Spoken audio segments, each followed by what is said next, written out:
Well, hello. Hello, hello. Very nice to see you here. So today we're doing a bit of a Meet the Coaches, right? And we have Ketsia here, our new addition to Mentored by Maya. So Ketsia, tell us about yourself. Where you from? What's your story? So I'm Ketsia. My story, I've been in the exercise nutrition world since I started uni. But before that, I was very much trying to grasp it any way that I could. I was never the best at sport. Yeah. I was never the best at sport, but I always try my best. But anyway, I'm from Manchester, born and raised. Hope to leave soon. Soon. Real soon. But yes. Lovely, amazing. And obviously, we deal a lot with, I think it's really important when we talk to different cultures and know different women, it's always nice to know a bit of background about that. So what is your origin as well? Yeah, so my origin, I'm East African. Lovely. So my mum is from a little town called Goma in Congo, so Democratic Republic of Congo, right on the border of Burundi. Oh, okay, amazing. And have you been there? Have you travelled there? Or? I haven't, but hopefully very soon. But I haven't travelled. I haven't travelled there yet. Oh, amazing. You know what? I've always wanted to see that side of Africa in the world. I've never actually dove into it properly myself. And I think it's important, when you go back to your roots a little bit more and see a little bit more of where you've come from. So how was obviously, your early days then? Do a real Stephen Bartlett here today. How was growing up around Manchester? How was that for you? And how has it sort of shaped you today? Yeah, so I grew up in Tameside. So for those in Manchester, I grew up in Tameside, which is not back then it wasn't widely multicultural at all. So there wasn't many people who looked like me. Yeah. I grew up with two older siblings, so my two sisters obviously both look like me, but apart from a few family friends, it was very much we're different. And growing up in Tameside, it was lovely. Like there wasn't any extreme faults I could say, but I definitely knew I didn't look like anyone else. I didn't fit in the way I'd like to. Yeah. I can definitely relate to that. Yeah. I think, you know what, though, it does build a lot of character in those situations. Because I see when I went to school, there was no one who looked like me that much either until I went to secondary school. And there was a couple more people who were either, mixed race or Asian, felt a little bit more cultural then. But I think, from them early days, you sort of recognise, okay, things aren't exactly the same. Doesn't mean that I can't fit in certain ways. But I definitely went through that whole rigmarole of changing myself and changing my identity, straightening the hair and doing all that. Identity crisis. Did you do any of that? Not necessarily. I mean, I've been through my awful hair stages where I've frazzled my hair. But besides that, I think I always knew. I think I was fortunate enough to have a parent who would always relay to me, you are who you are and you're beautiful in your skin. Yeah. So I'd never really doubted the way I looked. Yeah. Not to say I hadn't gone through identity crisis, because especially going into secondary school, I think I was one of 4 Black students in my year group. So it was difficult, obviously not having people who looked like me in that situation, but definitely the facts that I had them foundations built at home, that's what set me up. I think that's so important though, isn't it? Like, I think when you obviously come into your home environment, that's where it sort of grounds you again. And it's only until we get older where we start to because I remember actually just accepting my culture a little bit more when I turned about 12, 13. I was like, oh, okay, this is actually where my dad is from, this is where my mum is from, in both accepting Liverpool and also accepting, the Nigerian culture that was at home as well. And it's so difficult because I feel like you do sort of bounce between one or the two when you're going through that stage of change. Yeah. I was actually embarrassed being a Scouser for a long time. I don't know why. I think it was just a bit more I look like this and people thought I was Scouts. Yeah. And that's not really adding up. Do you know what I mean? Yeah. No, I completely understand that. And I think for a long time in terms of, obviously I'm not Scouts myself, but I am African. And for a long time it wasn't cool to be African. No, it wasn't. It wasn't cool. And I think it was either you was Caribbean or you was English, and that was it.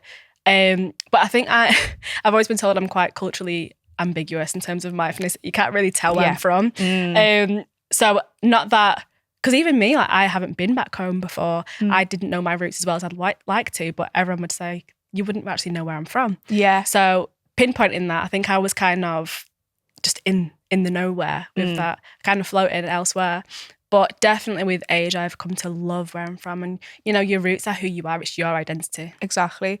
Are you so right about that? Being African wasn't cool. No. Honestly, I think through, especially when we look at Liverpool culture, a lot of people used to lie. You know, if you were asked where you were from, they would just say, oh, I'm Jamaican, or I'm somewhere from the Caribbean. And now it's like, okay, it's actually not an in thing, but it's just a lot more accepted worldwide. Do you know what I mean? But yeah, amazing. So I think I want to go back really to what you said about the degree that you've just got. So congratulations. Thank you very much. Women in STEM. And sort of this passion that you had around exercise and health, because obviously in this industry, there's so many different things of what people think health is, and yours is a lot more about exercise for women, the benefits of resistance training, and I definitely think that is one of the most underrated things, because a lot of people are always talking about food and health, and they all matter. But what sort of pushed your mentality towards, you know, getting your degree and being passionate about this particular subject then? Yeah, so I'll scale it back to my secondary school years. I always loved sport. I think I was the only one out of my friendship group that took GCSE PE, and everyone was like, what are you doing? But I did it anyway, absolutely loved it. And that's when I'd be playing volleyball. But I was never first one chose for team sports, anything like that. But I always knew I liked it. And I think it was the community aspect of sport. You know, being on a team, it's good vibes, you know, it's morale. So in school, I knew I loved it. So I'd always stay behind. I was coaching volleyball for the younger years by the time I was in year 10, year 11. And then it got to college. And I thought, yeah, of course, I'm loving sport. Took sport. I was one of 2 females on the on the course. And due to that, there was a lack of resources. So it was either you did football as your practical, or you did coursework inside, no in between. So I dropped it and I did law. Absolutely loved law. I was absolutely shit. But it was so enjoyable. Anyway, got to uni and I thought, no, I really do like sport. And bear in mind, from as soon as I finished secondary school, I got myself in a gym. Yeah. I wasn't clued up on everything, but I knew, you know, I cared about my fitness. I cared about resistance training. Again, I was struggling with where to start. I was in a gym where no one looked like me. And I think because the gym I was in, there was a lot of what people would call steadheads. Absolutely bulky guys in string vests, and it was dead intimidating. But I got myself in there anyway. I'd go by myself. So when it comes to uni, I thought, no, I do this exercise thing. I'm loving it, but I want to take it further. So I applied for nutrition and exercise as medicine. I originally wanted to do sports science, but I thought, no, this is a new course. Like, I've never heard this before. And it was the only uni in the country that does that course. Oh, wow. So yeah, it's now ended. So you miss your chance, guys. But yeah, so I did that and I absolutely loved it. I continued my gym journey, and by that point I was learning. I was educating myself further on all the things that I was doing practically. Made so much more sense. And it wasn't until my uni years that I actually made progress in my own physique. Yeah. And really made sense of things. And yeah, I've been in love with it since. I love that. And also, I'm guessing just getting that knowledge from that degree, that's where you started noticing, oh, okay, I can actually apply this to my own life. Yeah. You know, when you said there, though, as well about volleyball not being first pick for certain things, do you feel like that's built like an element of resilience for you now in your older age? Like that idea that you're not obviously first, you've sort of got to get your way into spaces and sort of prove yourself a little bit more? 100%. And I think subconsciously as well. So yeah, you may not have been first picked, but I never actually gave up in that. And it wasn't even that, okay, I wasn't picked, I'm going to keep going. It just came naturally. I kept going. So it was a subconscious thing that I just kept at it because I knew it was something I enjoyed. I think seeing everybody around you be first picked as well. You know, there's always them people who were always first picks and, you know, they were straight on the teams. But I knew that I enjoyed it. I wanted to make something of it. Yeah. And of course, I never went pro. Olympics just gone, you didn't see me there. But it's still something I enjoy. And even things like that, like I want to get back into volleyball some way or another. Yeah. But it's exploring the things that you find interesting, you know, 100%. I think it's so important for us as women though sometimes because my biggest regret from when I was younger is that I didn't take sport up. So I did a lot of things. I did ballet, I did tap for some years. Wow. I did cross country for like 2 days. And then I used to play football in school, like I was a little like or whatever, only like once or twice. I felt very uncomfortable at a young age moving my body, like knowing and understanding what I was meant to do. I felt embarrassed and shy. But I think when you obviously get into like a sport, it makes you appreciate your body a lot more rather than what it just looks like. I think this world for women is so obsessed with aesthetics. So actually knowing, okay, like the functionalities, things like balance, strength, they're the things that you want to value a little bit more, and only sports can teach you that. Do you know what I mean? 100%. And I think that realization came after for me. You know, once I'd reaped the benefits of it, things like posture, Yeah. you know, improvement of posture, improvement of mobility, flexibility. It's amazing. But I think it's funny you say that, because I think you was in, say, tap, ballet, all that stuff when you was younger. I envied people like you, because I wasn't. I think I did swimming for a few years and then that just stopped. And I thought, no, I want to be going to these after-school clubs. And I was immersing myself in, I think for one point I was doing kickboxing. Yeah. Didn't stick. But I always wanted to try new things. And I think it's so important that you explore your like creative urges as well. Yeah. Because that's an outlet. It's an outlet as well as art is, or what other art form there are. Yeah. Do you feel like that was like a form of escapism for you in training? Because I get that feeling now. Like, it really baffles me how I went into this industry. Because if you would have asked me at 10 years old, I sat out on PE. I wouldn't do anything. I was on my periods every week in school, couldn't train. Like, they would never say anything. They'd be like, okay, yeah, cool. Yeah.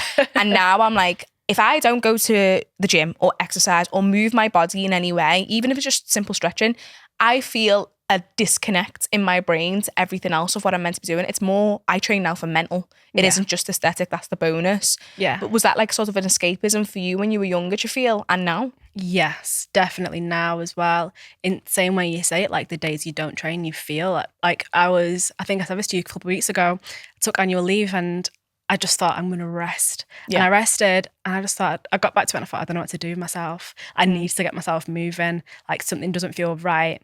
And it becomes second nature, really, but you don't understand the benefits that you're reaping just from doing so, just from moving your body. Yeah. And it's holistic. It's not just physical. It's way beyond that. Yeah. So what would you say then to maybe, because obviously you had a bit of a, what's the word I'm looking for? When you're younger, you're just more open to doing certain things. Your confidence may be a bit higher at that point because there isn't so many things, maybe commitment-wise in your life. So what would you say to women now, you know, who are maybe quite sedentary in lifestyle and actually want to start getting into exercise, whether that's classes, whether that's actually taking up a sport? You know, what would you say to them women? Because I feel like sometimes I need a reminder that I can just go and do my Thai if I wanted to. I can just go and do something, but there is that element of, I'll just stick what I know. You know? Yeah. And that's it. I think, one, it's all about take it at your own pace, but two, there's so many exercise forms, and that is what's key to understand. I think so many people just think you've got to get yourself in a gym and you've got to start lifting and this, that, and the other. No, there's so many exercise forms. I think a big one is swimming. It's low resistance, it's low impact. Honestly, it works for everybody. If you've got struggles with in terms of mobility, exploring what you've got, exploring the resources you've got around you, because oftentimes people get into things, even in terms of like the Olympics, people have got into things because they found a hobby and they found they really enjoyed it and it stuck. So really exploring all exercise forms around you, using your resources to do that. Yeah. I think even just watching the Olympics, wow. Yes. This year, they show out every year. The women always do what they need to be doing. But some of the ladies I'm seeing in these sports are insane. Like, I am a big Simone Biles fan. Yes. I love that girl. Yes. Like, she's obviously a very key example of growing up and loving a sport. And now she is the most decorated Olympic gymnast you'll ever see and Honestly. ever probably will see for a long time. Yeah. But I think it is, like you said, knowing that you can just try things. If swimming ain't your thing, you can do something else. That's something we try and do with our clients, you know? Yeah. I think my main mistake when I stepped into this industry, I'm not sure if you know what like a PT qualification is actually like. It's so dull. Like, it's very much like, here's about muscle insertions. Here's about this training exercise. And it doesn't really jump into anything that actually is for people. And I was very close-minded to any other movement other than just resistance training. Yeah. So what I had was a lot of bodybuilder-esque techniques. And then I started to realise, but a lot of women don't want to do that. Like, they can resistance train and they need to in some degree. But some of them like to do Pilates. Some of them like to run. Some of them like to do high rocks, which is a new thing now. Yeah. And I think it's so important that we don't just narrow ourselves, you know? I still struggle with that today. I'm not going to lie. Yeah. Yeah. Even myself. And I think that's also the beauty of social media right now. Like, there's a new exercise form up and out each week, like high rocks. I've heard of that like the other week now. I still couldn't tell you exactly what it is. Me neither. I'm not going to lie. It looks like circuits. It looks like a downlet, not a down, I wouldn't say that, sorry, high rocks is a step to CrossFit. Yes. I'd Yeah. say. Yeah. Cousin of CrossFit, something like that. Distant sibling of CrossFit. That's what it feels like.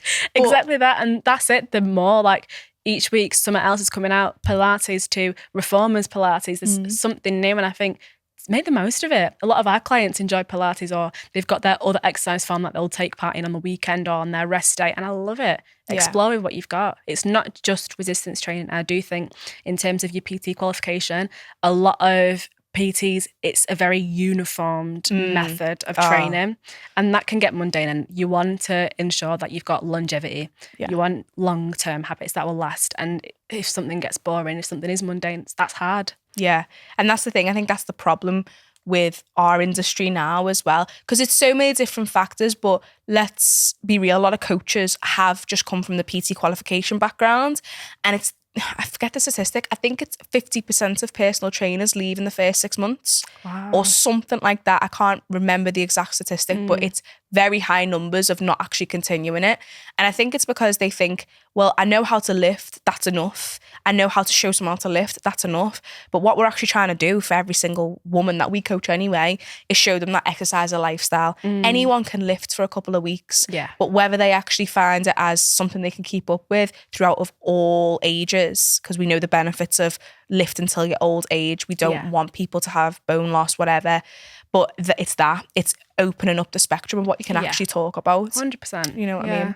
So what about, obviously, because I know you come from an African background, and in Nigerian culture, you're either a doctor, a solicitor, or an engineer of some sort, right? So, you know, did you find it hard maybe bringing exercise and nutrition and taking the degree that you did when you talked about that with family or friends? Did they get that? Or well, it's difficult because, as I said, growing up, my mum always let us know exactly who we are, be who you are, you know, enjoy what you want to enjoy. And I think because I'm youngest of 3 and my sisters always like what they like to do. Like my sister, she does art. She's an amazing artist. And I think when it came to me going to uni, my mum already saw that I had these hobbies. She saw that I was in the gym since I was about 13 years old, 14 years old. And then she also saw like that I already did it at GCSE. So when it came to uni, I said, yeah. So I said sports science, I said nutrition and exercise, and then I threw in psychology, you know, just for the mix. Just for the mix. I'm multifaceted, so let's just throw that in. Yeah. And then it came to it, and I got accepted into Salford for nutrition and exercise. And she was like, oh. And she said, so in Swahili, it translates to, oh, so you're going to go and kick a ball for a degree. Didn't she say to your sister that she took up painting? Yeah, so my sister did, she went to uni and did criminology for 6 months, dropped out because she said it's not for me. She went to do art, which she was destined to do. And she said, oh, you're going to go and paint? But she didn't mean this in like a malicious way, like, no, you're not doing that. But was never like extremely pressured, but it was some sort of pressure there. Like she didn't see it as a money maker. Yeah. And I think in African backgrounds, it's medicine, it's you're a doctor or you're some sort of medical professional or law professional, because that brings in money. It's stability. That's what they say. I think a lot of these lines of work, what they know is that a doctor or a solicitor or an engineer will always be able to get into another space. Yes. And when they look at certain, not even just jobs, I think it's the degree name, because you don't know the degree itself. Yeah. Until you hear the name. Like if I said to you, okay, I'm an interior architect, you might have an idea, but you don't know the ins and outs of what I can actually do. And that's what I went into. Yeah. But I remember telling, you know, I did 3 things in A level. So I did business, English, literature. Don't know why I did that. And then I did 3D design. Okay. Now 3D design was more like, it was spaces and anything that was like sculptures and making things, which I loved. It was like my creative side. And that's what spun me to do interior architecture. And I remember I was like, I think I'm going to do interior architecture. And like that, like, it's not a raised eyebrow, like it's bad. It's just that, okay, you sure you don't want to like do something like I was like, no, I cannot do medicine. I could not do any of that, because I'm a very hands-on person. Yeah. So hours and hours and hours of paperwork. It was the same when I got into uni. It was just hours and hours and hours of drawing and numbers. And I was like, I am just not made for this. No. I need to be with people and more social. But you do have to sort of know in yourself that no matter what anybody says, I know what I like to do. Do you know what I mean? That's it. That's 100% it. And that what you said at the end there, my mum always said to me, don't let anyone take your happiness. And she used to always say, don't let anyone take your happiness, not even me. So if I knew I enjoyed something, I knew I was going to do that. Yeah. Even if she wasn't too sure on it. But I liked how like my course, it was nutrition and exercise as medicine. So that little sprinkle at the end made it sound more than it was. So eventually she knew, you know, she saw that you enjoyed it. I was doing well in it and it stuck. And here I am. Yeah, you've got to trust the process, I think. And I think there's a lot of people, obviously the A-level results have just come out today, haven't they? And I just remember being in that stage. Yeah. It's so hard to know at that age what you're meant to do with your life. And a lot of the time you need to experience it. Yeah. But it's almost like you took that from your childhood and obviously all the things that you loved and you already knew, you know, this is definitely going to be something that I can get involved in, love and actually train to be, you know what I mean? Yeah. But it seems like you're like raised by a very strong woman. Oh, 100%, 100%. And I think, if anything, that's what puts more pressure on me because, you know, when you see all the sacrifices that have been made for you and, you know, she really did raise us well. Yeah. I love her. I love my mum. But that's pressure for me. Like, I need to do well. And I got into my degree not knowing where it'd take me, but I knew I wanted to do it. So I think I did it backwards where I'm doing this, I enjoy it, I'm going to make something of it. Yeah. And that's where I am now. Yeah. So it's that. And I think we've spoke about this before. Being a career-driven woman can be a blessing and a curse, let's say. Yeah. It's more of a blessing in my head. I think there's this whole idea that, you know, women with hard workers, they're like a niche, but I think we're all like hard workers in our own way. I think there's women who, you know, decide that they don't actually want to go into career and they want to raise a home, and that takes a lot of grit as well, you know. But have you found any struggles, you know, being so driven by your career or feeling like you have to prove yourself in certain spaces? Yeah, definitely. And I think, so in terms of my career now, I'm so glad I've made it to my career so young, like fresh out of university, but I've always had a job. And even having been in that position where I was always employed, and I was a job hopper. Same. I was a job hopper. And everyone was like, oh my God, like chill, like it's okay, it's fine. But I always knew if I didn't enjoy something, I'm going to this place, I'm going to that place. And now that I'm in my career, I've put so much into it. Like from third year of uni, I was straight into work. Yeah. And I think the isolation that comes with that, that's what probably I struggled with the most, because you see your peers, you know, they're enjoying their student life or they're enjoying their life young, you know, they're doing this, that and the other, they've got time for socials. And I was juggling multiple jobs while studying just because I knew it's what I wanted to do, not knowing where it would take me yet, but knowing that it's what I wanted to do. Yeah. It's hard to adapt that mentality. I used to be very dragged into one space and another. I think because I had a chip on my shoulder, I wanted to prove to everybody that this job could actually get me successes and stability. And I just thought, you know what, I remember just knuckling on and just going, right, like I'm going to sacrifice whatever I need to sacrifice if this means that in the future I'll be able to run my business successfully online. But I just remember everyone was in such different stages. My friends were graduating and things, they were like traveling with the student loans, doing this. And I still obviously had my holidays and stuff, but I would spend hours and hours and hours and hours on a laptop because I made a promise to myself that I'd never be employed by anyone again. No, yeah. And at the time, it was the best thing I could have done. But then sometimes I look at it, I'm like, I could have so much more life if I was just employed. But you know when you know, you know? Yeah. You truly know when you know, and you've got to be able to be like, no, even if there is distractions, there will be a time for that. But being a career-driven woman, you drag from side to side all the time. 100%. And being just a driven woman, like full stop, that in itself, because you said to yourself, like, you knew you didn't want to be employed by anybody else ever again. And even though it's easier to just not have that and just be employed by someone else, it's the easier option, but knowing that you're so driven and that you want to get what you want to get, the pressure it's pressure from yourself. And even though, like, I imagine at home no one was forcing you to may I sit down, you're not being employed by anyone else, you did that for yourself. And knowing that you want doing the best things for yourself, doing what you can, it's pressure from yourself, but you're doing it anyway. I feel like I know you did like a post about imposter syndrome and stuff, so I've obviously struggled with that. Mine was being the black sheep all the time, because when you feel the way you feel around a career and you're not around people who feel the way that they do about their career, you sort of just feel like you can't be understood by people. So for example, like there's no one in my family or in my friendship circles who are also self-employed. Wow. And when they'd be speaking about certain things, like I'm not even going to lie, I heard the word pension, right? My auntie said the word pension to me and I was just like, why am I thinking about a pension? I was 21 at the time. I was like, why are you telling me about pension? But that's what they've always been taught. Like, okay, you need to work to get a pension. And I don't know what it was. It just made me feel sick. I was like, wait, people are talking about this stuff. I'm just here trying to grow my business and do things. I'm not thinking about when I'm 60. Yeah. And then I'm like, what am I going to do when I'm 60? And you're so right. It isolates you because that thought process, if she wouldn't have said those words, I probably wouldn't have even thought about that until 10 years later. Yeah.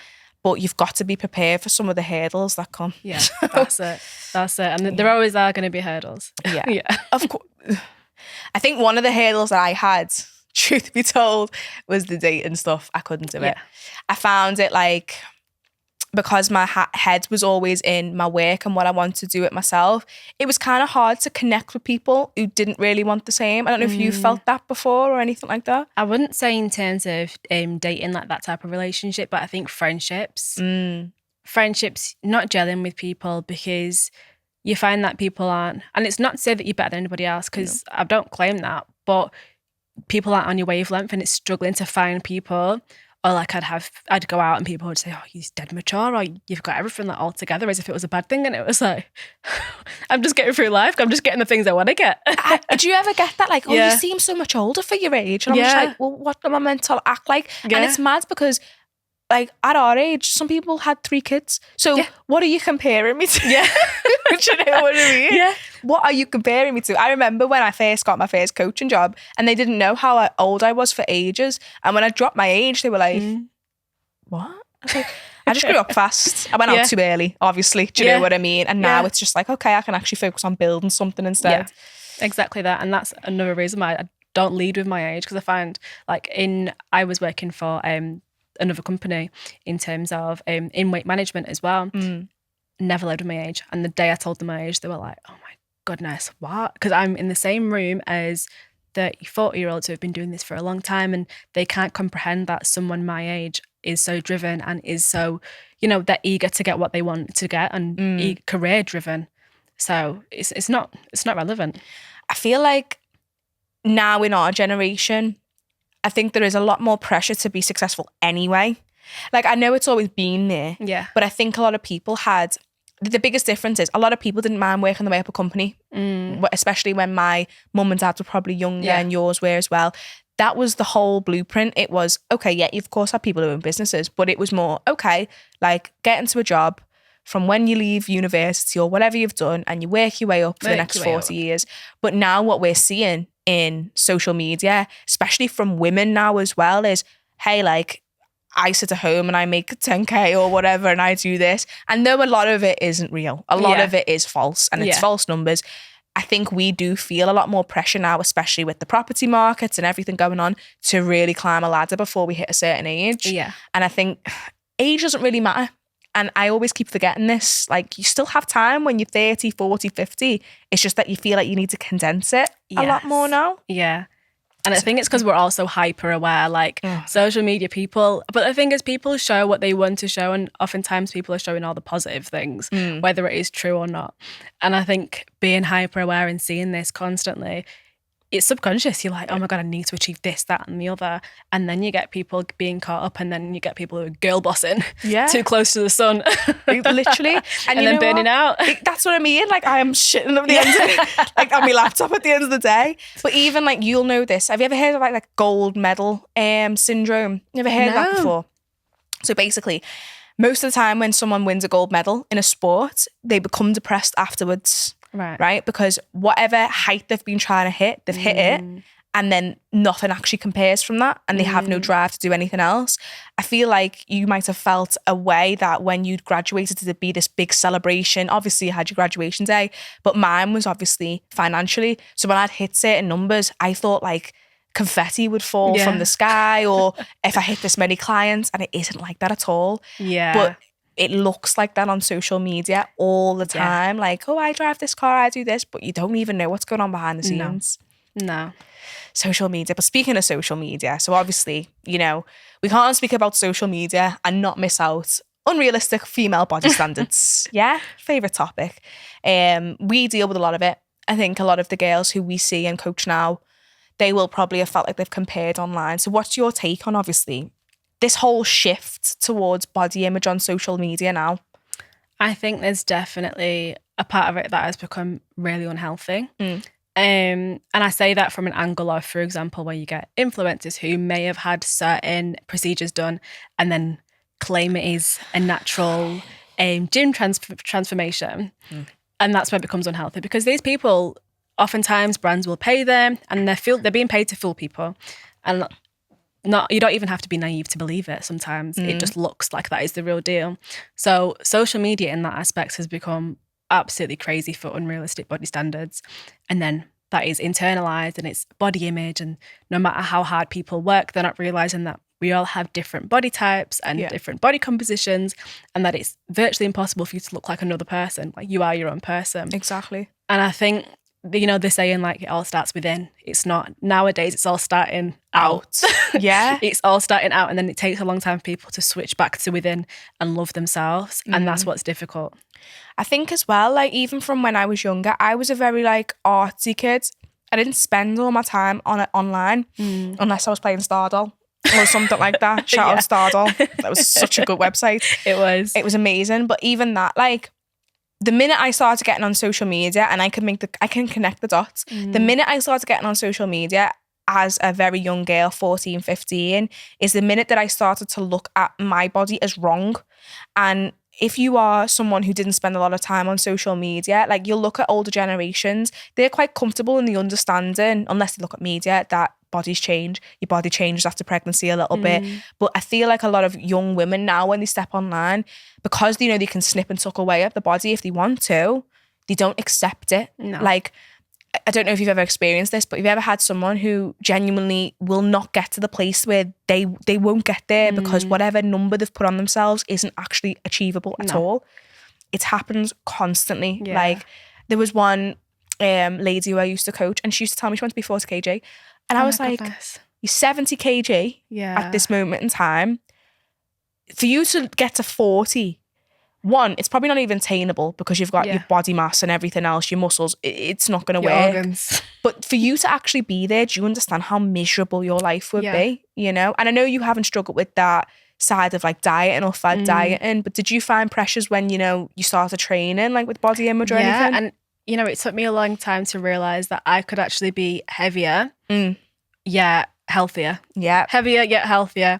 And I was never fixated on the scales. Still aren't, you know that. Hate 'em. Absolutely hate them.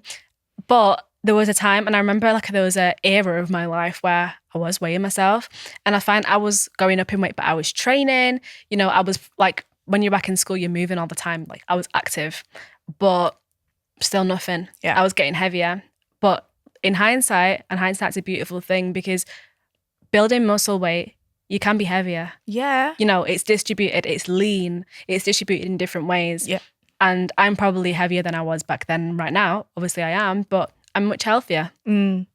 Yeah, exactly. I'm the heaviest I've ever been. Yeah. Because when I was 18, 17, maybe even younger than that, I did the stupid fad diet tactics. I did the starving myself. I did the Stairmaster with the waist trainer on. I did all of it, right?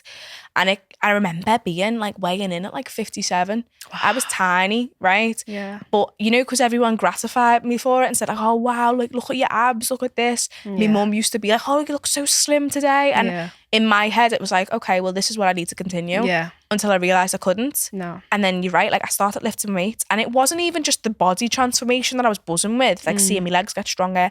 It was because I didn't feel like shit. Yeah. All the time. Yeah. Like, I could actually wake up and I could lift heavier things. Yeah. I specifically remember we were moving the couch, and I just picked up the couch and I was like, yeah, I've made it, But back in the day, you'd never appreciate that. Yeah. I think on social media now, it's absolutely normal to feel like you're comparing.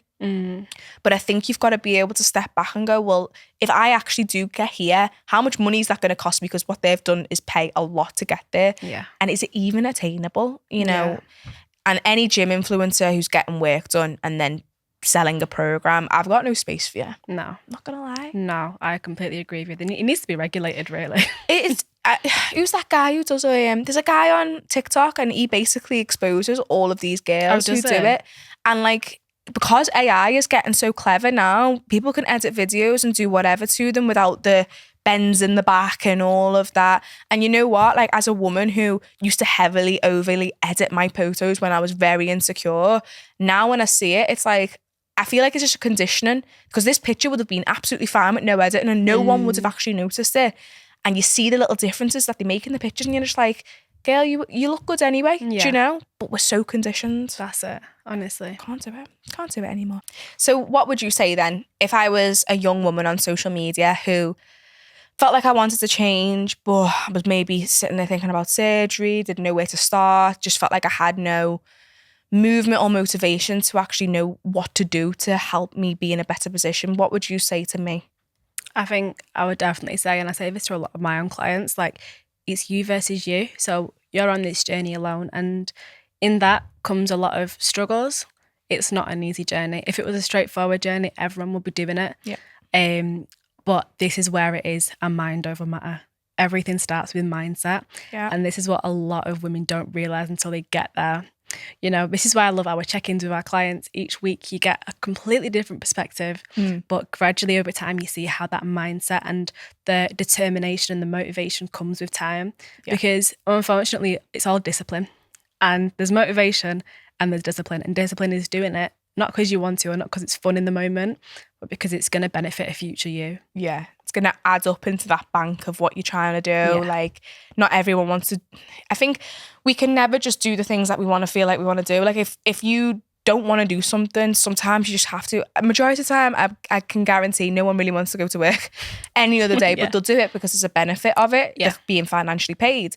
And you sort of have to see it the same. Exactly that. I was so naive, you know. When I came into this industry, I thought, get them a barbell, get them training 3 times a week. That's all they need. Yeah, like, genuinely. And what I was finding is, through my PT and early days of coaching, I wasn't connecting with people. So when they wasn't doing something, I would have never considered that it was a mindset thing, or a, hormonal issue thing. I just thought that everyone just needs to get a barbell and train and they'll be fine. And a lot of PTs still think like that, which is crazy. But now, like, and you'll know in our check-ins and stuff, when we do check in, there's so many mental hurdles that someone has to go with to change, especially fat loss. Yes. Fat loss in particular, because I think with building muscle, obviously, there is a whole idea that you're going to have to gain weight and see some things, and it's going to be a bit like repetition. But fat loss, body fat levels, genetics, food addiction, so many different things actually tie under this branch, but a lot of it is self-limiting beliefs, not believing that you can't do it, actually wanting to go through the quick route. Maybe you want to get a Zempic, but you just want to change overall. Yeah. People don't understand that a lot of this starts here constantly. It all starts there, 100%. Constantly. But I think what I want to sort of move to when we look at like weight and fat loss is some of the outdated beliefs that we've probably got. So me and Ketsia hate BMI. Like, we hate it. Like, we hate BMI. BMI is the most stupid, outdated calculation ever. It's so frustrating that we still use this in certain spaces, and some people still think to this day, like, some people still think it matters. We get clients coming to us, oh, my BMI is this. I'm like, so? Like, tell me what that means, It's ridiculous. Yeah. 2024, and we're still relying on, a lot of institutions do rely on BMI as their like sole indicator of health. And it's crazy because all BMI is your height and your weight multiplied. That's all it is.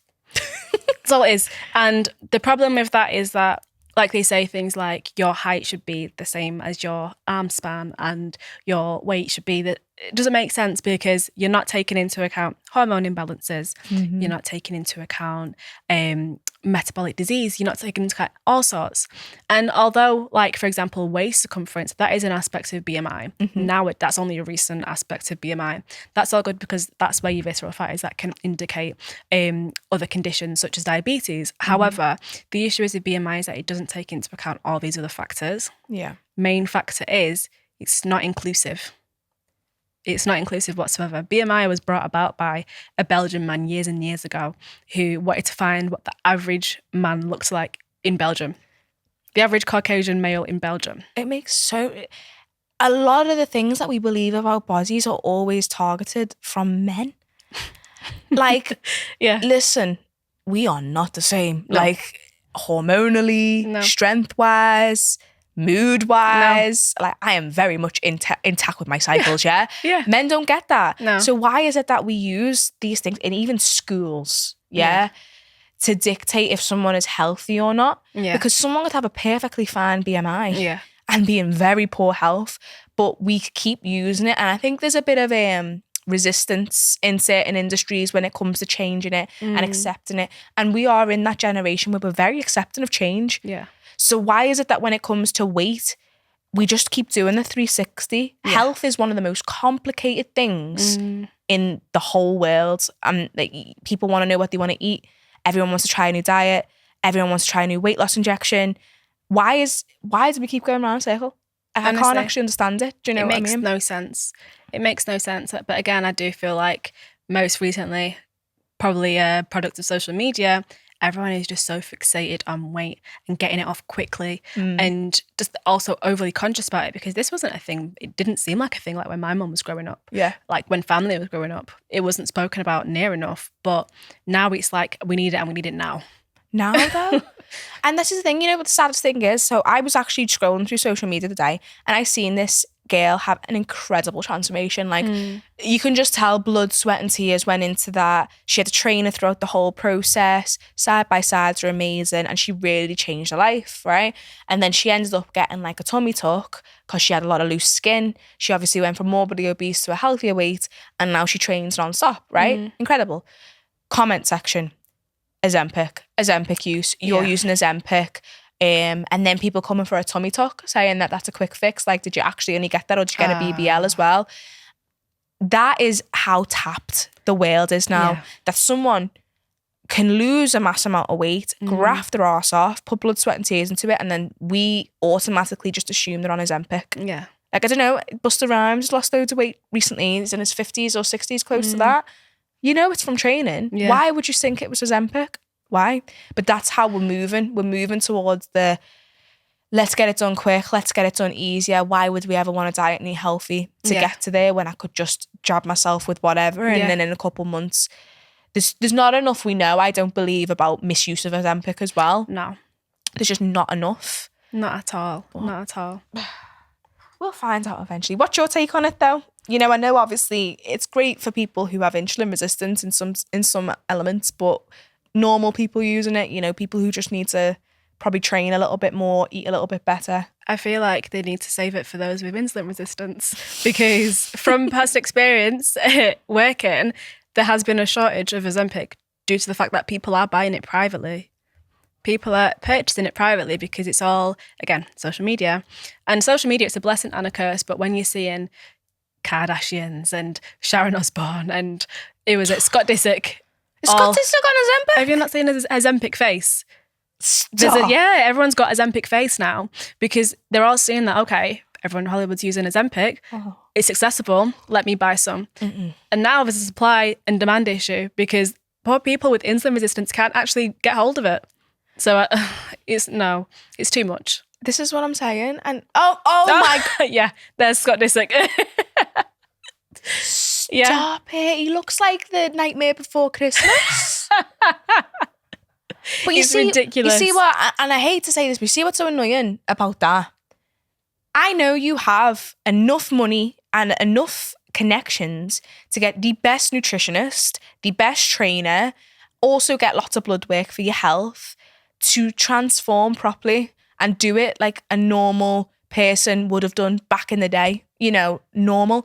So why is it that now, I saw someone selling it on Facebook Marketplace. Oh my goodness. Someone was like, I've got these injections left. Do you want to? Left? Scabby needle. Oh my God. Why would you do that? I think the only way marketing has become, like, obviously marketing and sales is the same thing. When people see results from that, that's what drives them. Do you know what I mean? And a lot of these companies who promote health, and this isn't just for the weight loss industry. Yeah. I don't know if you've just seen Stephen Bartlett has been, Zoe and Huel have been banned for mismarketing and stuff. No. Yeah. Can we get that up? I think it's just a thing. Stephen Bartlett being banned from using Huel or Zoe or something, like marketing scams. I think that's what a lot of people forget. Yeah.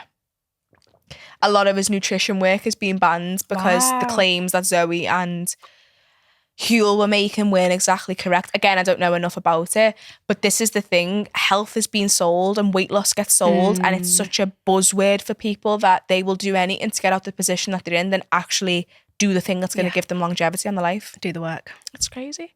It's crazy. But that's what we're trying to change. Yes. So what would you want your impact to be then, for all the women that we work with, or all the people and the women who you coach or help?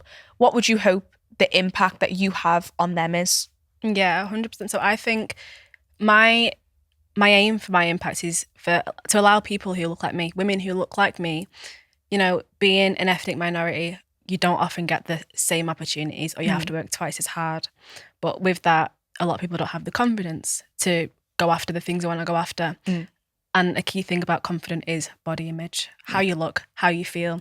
And that's why I always say it's just as important to feel confident as it is to look confident, because you have people who have, for example, gone the quick fix, or they've done a massive transformation, but they're still not feeling that confidence. They're still not feeling like it's them in their body. So feeling confident in yourself and looking your best self to allow yourself to reach all that you want to achieve. Yeah, I love that. And I love what you said about when you're an ethnic minority in a space, you do feel like you have to work a little bit harder. Yeah. But I made a promise to myself anyway. I remember I went to a convention. It was amazing. It was all full of amazing, incredible women. But they said something about not swearing online and not being angry. And you know what? I completely understand where people, but I'm Scouse, yeah. I'm going to swear, I'm going to do things. So I ended up raising my hand. I was like, so if I'm going to be deemed as angry if I swear, does that same apply that because I'm a certain colour or come from a certain background that I need to overthink on how I present myself? And like you said, it's that confidence. It doesn't feel like a problem. It actually empowers me to do more with it, Yeah. Because even just little things, when we first got you on board, seeing who you are, your background, your ethnicities, it just holds so much weight and power in it as well. And we forget that, what we usually think is our Achilles heel, it isn't at all. It's something that we can actually push and get into different spaces, because one thing I do love is inclusivity. That is what Mentored by Mayor is definitely about, and coaching is about. Yeah. But it never was that. I never thought that anyone would be interested, I didn't think people wanted it. Being in a space where not a lot of people look like you, it's hard to see what that could look like. Me and myself, where I grew up, not having many people who look like me, you don't know what that would look like. Am I going to have to fit into what these look like? Or how can I make this for myself? And you've done exactly that. Yeah. That's the mad thing though, because I always used to think Manchester was just more multicultural. Oh, it was. Just not my area. There was, honestly. There was a load of secondary schools where it was predominantly black schools or predominantly Asian schools. Unfortunately, I was in Tameside, and that's a predominantly white area. Yeah. So I've had it all. I've had, people who say, oh, you don't sound black, or I've even had, you don't sound mank, or, I hate that phrase. Yeah. You don't sound black, you don't act black. Well, what does black sound and act like? That. And what's so funny is that it's hood speak slang. Yeah. Why do we feel like everyone should speak that way? Do you know what I mean? Yeah. I used to get the whitewash comments. Yeah. What did I get caught once? Coconut. Coconut. I've had it. I was just like, okay. And now I'm very involved in my culture. Yeah. It's me. I'm not trying to pretend or overcompensate. It's just how I speak and how I actually talk. Yeah. But this doesn't mean that, don't treat me like I'm stupid. Yeah. Do you know what I mean? I hate that phrase. I've always hated it. Terrible. Because we don't say it for other races as much. Do you know what I mean? No, exactly that. We need to break down barriers. Yeah. But I think one very important thing is community, Yes. And actually, I've always said, if I was to ever have children, I want them to be around all races. Yes. I don't just mean, obviously, what I'm used to or who we are, my family. I mean, every single person it benefits. Even starting off, learning so much about Southeast Asian culture, also looking at Islam and the religion. That is so interesting to us as coaches, because we get to see a different side of the coin, but it's very much the same in application. It just needs a little bit more understanding, you know? Because these are like what we do. We're building lifestyle habits, and it's not just going to the gym. This has to apply to whoever you are, your culture, your religion. And this is why we always say your culture is your identity. And it's so important that you keep that at the forefront of everything that you do. Yeah. And that's why I don't connect as much with the industry anymore. Like, it does feel a bit strange, because I know we obviously talk about it. But when I step into the general world of fitness and protein powders and stuff, I don't connect with it anymore. No. Like, I understand it. Yeah, talk about creatine all day, whatever. But really, it's like, these foods aren't foods that a lot of our clients eat. No. These thought processes that a lot of the fitness industry or nutrition industry has isn't what our clients think. It's not inclusive. It's not inclusive at all. What do you feel like we need to do to change that? Not just us, but in general. I think we'll have to make a brand of this. We own it. Let's talk about something different. No, but I do think there's so much more work to do in terms of this industry and being inclusive. Like, we're doing our part now on a small scale, but seeing where this could go is amazing, you know, just to build on that. But there is so much that needs to be done. I don't even know where to start. And wouldn't it be so crazy, like when we were younger, if that was actually a thing? Yeah. How much different, like the generation after us now actually have a lot of benefits, because there is more inclusivity, there is more understanding. You can find a lot about somebody else or a culture quite easily in the click of your fingers. When we were younger, if you weren't exposed to it, you just didn't know. You didn't know. You don't know what you don't know. Yeah. But now I think it is so important, especially for like anyone listening, who you follow and who you know, look up to online, or what you spend your time looking at.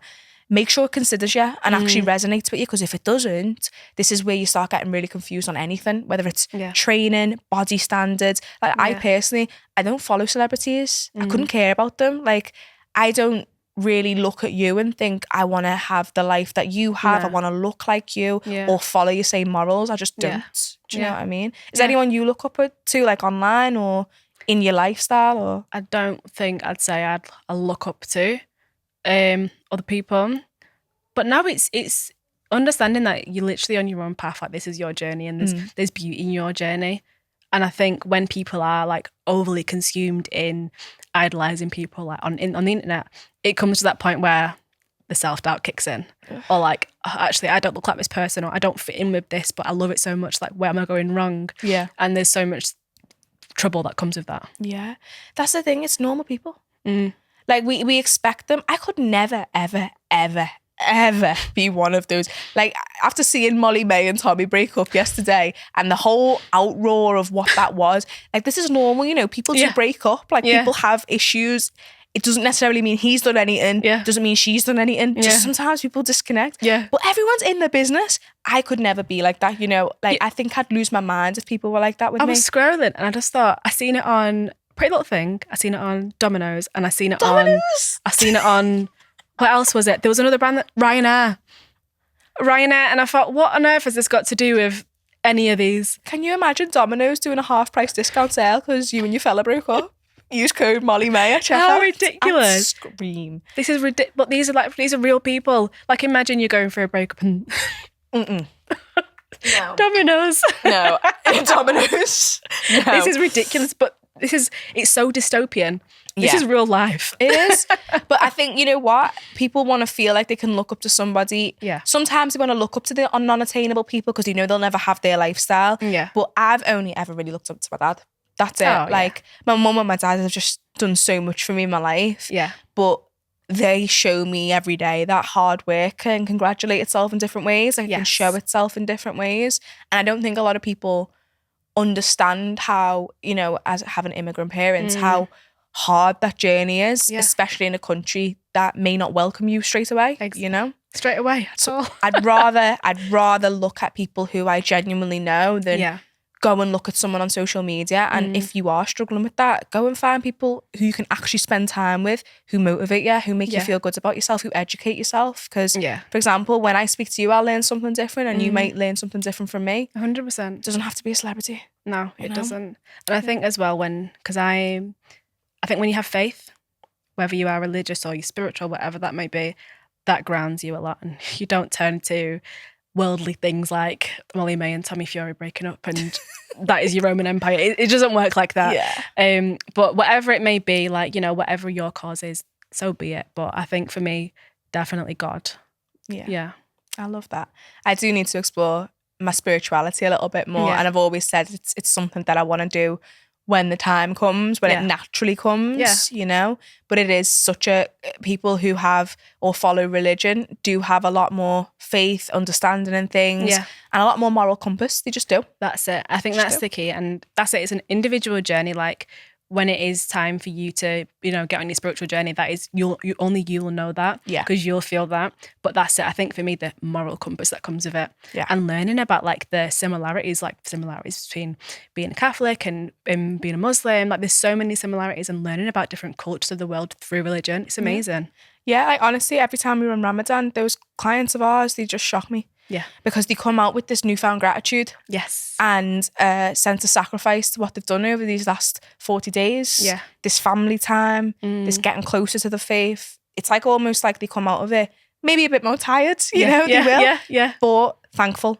And that is the one thing that I think anyone who practices religion can understand, that sense of gratitude, which I don't think a lot of people practice because we're always online looking at what we don't have. Sometimes you've got to look at what we do. You know? Sometimes it takes a step back to realise that. Like, one of my clients in a recent check-in, she said to me, you know, I've been so anxious and like thinking so negatively of myself.